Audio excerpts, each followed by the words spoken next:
Muy buenos días, Dios les bendiga en gran manera en esta hermosa mañana que el Padre Celestial nos está regalando. Le damos la bienvenida a esta cápsula de poder y de fe, donde Dios tiene constantemente una palabra para tu corazón.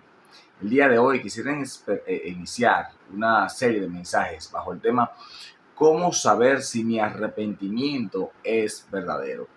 Y esto es algo que debemos nosotros conocer por la palabra del Señor y entenderla por la misma.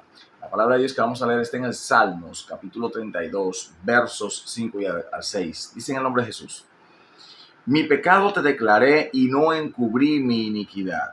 Dije, confesaré mis transgresiones a Jehová, y tú perdonaste la maldad de mi pecado. Por esto orará a ti todo santo en el tiempo en que puedas ser hallado.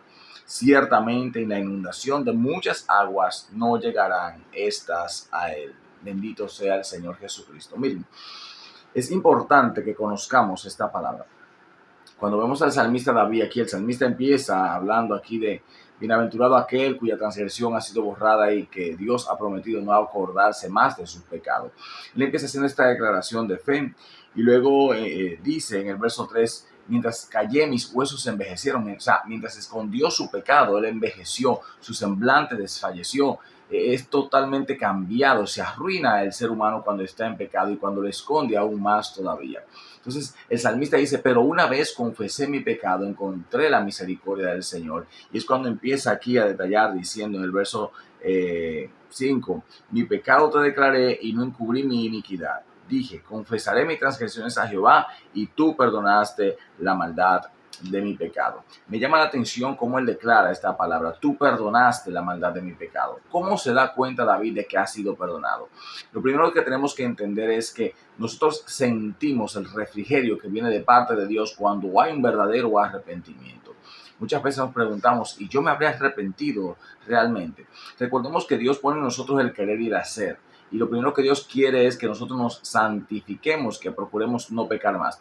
Ningún ser humano que se convierta a Jesucristo y continúe haciendo lo mismo ha tenido una conversión real, porque cuando Cristo llega a la vida de un ser humano es totalmente transformado y cambiado. Lo primero que dice aquí el verso 6 es que por esto orará todo santo en el tiempo en que pueda ser hallado. Una cosa que provoca el Espíritu Santo de Dios en nosotros cuando nos hemos arrepentido de manera verdadera es que produce en nosotros un deseo de orar. ¿Por qué un deseo de orar? Porque el deseo de orar lo que hace es que nos lleva a la intimidad, a conocer la palabra, a conocer a la revelación de esa palabra que se llama Jesucristo y a vivir una vida en el Espíritu Santo, que es una vida de éxito y de triunfos y de victorias en el Señor.